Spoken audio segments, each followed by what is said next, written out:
मित्रों, आज लोकपाल विधेयक के संबंध में जो संसदीय स्टैंडिंग कमेटी है, personnel public grievances law and justice की, राज्यसभा में उसकी रिपोर्ट पेश की गई है। रिपोर्ट हम लोगों को आज पढ़ने को मिली है और 30 सदस्यों की इस कमेटी में कुछ लोगों ने अधिक विषय पे, कुछ लोगों ने कम विषयों पे, पर कुल मिलाकर अलग अलग प्रकार के 17 सदस्यों की डिसेंट है।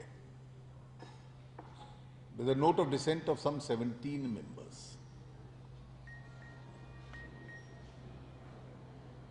स्टैंडिंग कमेटी की जो व्यवस्था थी वो उससे अपेक्षा थी कि अधिकतर निर्णय स्टैंडिंग कमेटीज में सर्वसम्मति से होते थे, लेकिन जब स्टैंडिंग कमेटीज में प्रयास हो किसी का कि ऐसी रिपोर्ट आए जो राजनीतिक व्यवस्था को भी स्वीकृत नहीं है,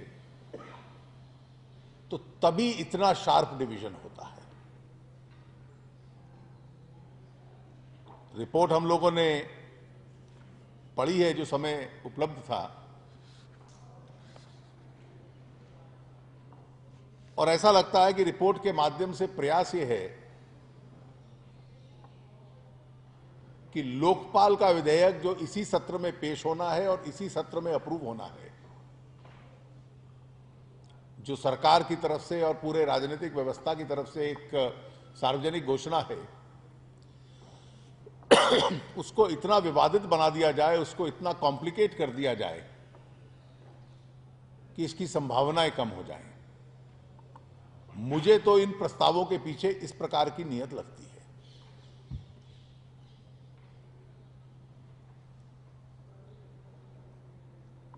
ऐसा लगता है कि पब्लिक एडमिनिस्ट्रेशन और उसमें ईमानदारी और शुचिता चले, उसके लिए जो एक व्यवहारिक समझ चाहिए थी,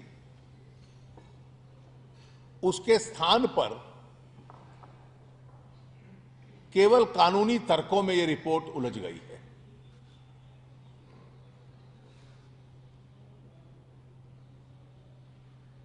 It has ignored the political and social wisdom and the necessity of, with regard to the constraints of public administration, and it has got involved in legalisms.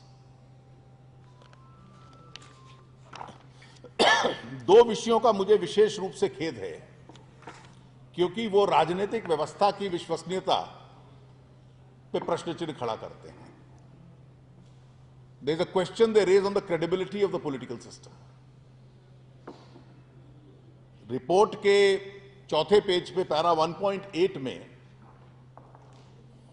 जो फाइनेंस मिनिस्टर ने एक sense of the house statement दिया था, वो reproduced है, और वो sense of the house statement ये कहता है, this house agrees in principle on citizens charter, lower bureaucracy to be brought under Lokpal through an appropriate mechanism and establishment of Lokayukt in states. दो विषय राज्यों में लोकायुक्त बने वो अलग विषय है, लेकिन ये पहले दो विषय जो थे, सिटीजन्स चार्टर और लोकायुक्त और लोअर ब्यूरोक्रेसी, जिसको ग्रुप सी और डी कहते हैं, to be brought under Lokpal. मैं अंडर शब्द के ऊपर एम्फोसिस दे रहा हूं।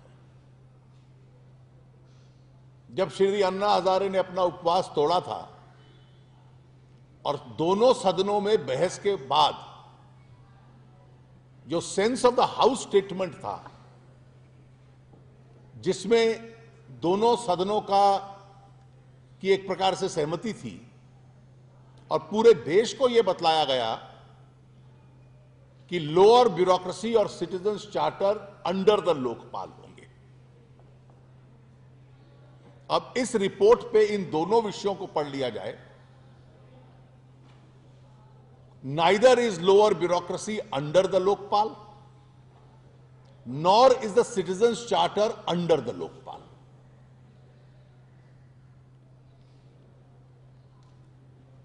स्टैंडिंग कमेटी इस विषय पे बहुत लोगों ने डिसेंट किया है, क्योंकि जो हमने एक सेंस ऑफ द हाउस एक प्रकार से सार्वजनिक कमिटमेंट होती है और इस वायदे और कमिटमेंट को तोड़ा नहीं जा सकता। पूरी राजनीतिक व्यवस्था की विश्वसनीयता पे एक प्रश्न चिन्ह है। वो किस प्रकार से आप लाएंगे अंडर द लोकपाल, उसमें आपको फ्लेक्सिबिलिटी थी, उसमें लचीलापन था, लेकिन आप नहीं लाएंगे। और जो तर्क दिए हैं उन दोनों चैप्टर्स में वो ये है कि why it should be a separate mechanism. मैंने इसलिए कहा कि सरल विषयों को उलझन में डाला गया है। Simple subjects have been complicated through legalism. I have no hesitation in saying this looks like a lawyer's draft which is devoid of the political and administrative realities and which gives no consideration to the fact that if the sense of the House resolution is not complied with, the credibility of the entire political system will be at stake. इसके अतिरिक्त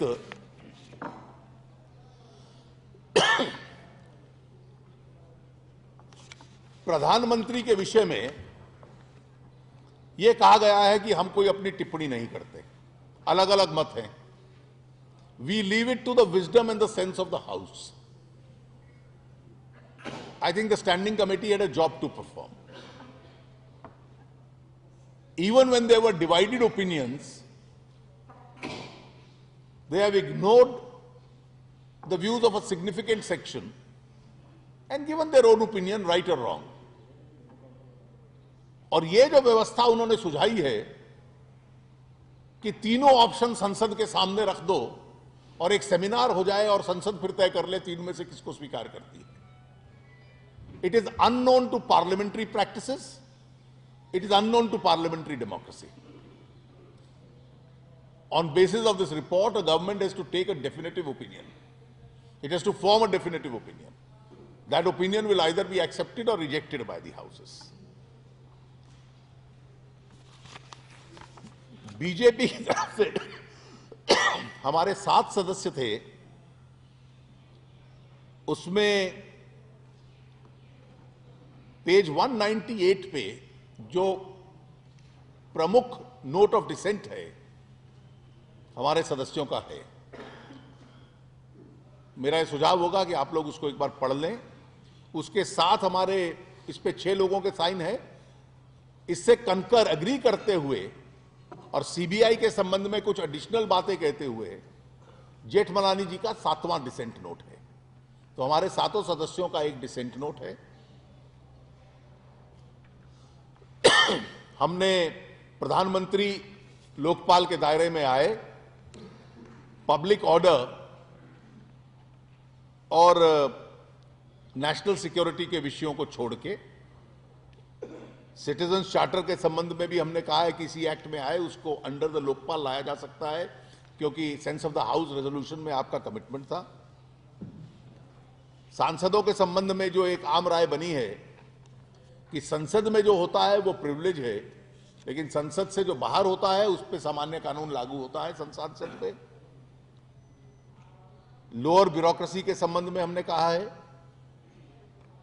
न्यायपालिका के संबंध में हमने national judicial commission का सुझाव दिया है, उसका कंपोजिशन क्या होना चाहिए और उसके अधिकार क्षेत्र क्या होने चाहिए, और उसके अधिकार क्षेत्रों में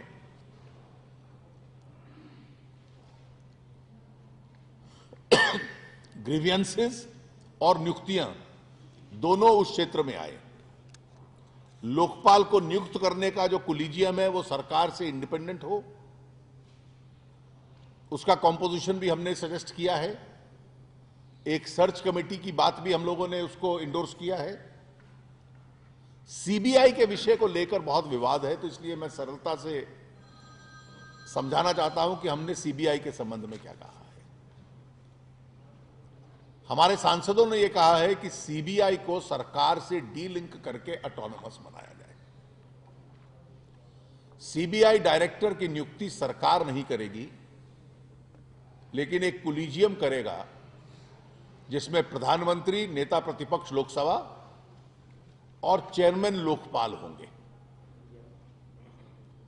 सीबीआई के दो विंग्स होंगे, इन्वेस्टिगेशन और प्रोसिक्यूशन।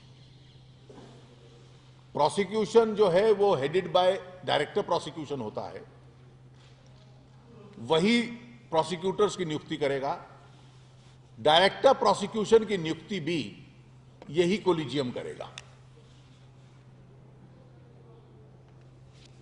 सीबीआई के पास जो केस लोकपाल से आएंगे, लोकपाल को रिपोर्ट दे सकते हैं, लेकिन इन्वेस्टिगेशन में जो क्रिमिनल लॉ का पुराना सिद्धांत है, किसी को भी हस्तक्षेप करने का अधिकार नहीं होगा। हमारा कोड ऑफ क्रिमिनल प्रोसीजर है, इस कमेटी ने उसको तो बदला नहीं है, और जो पूरे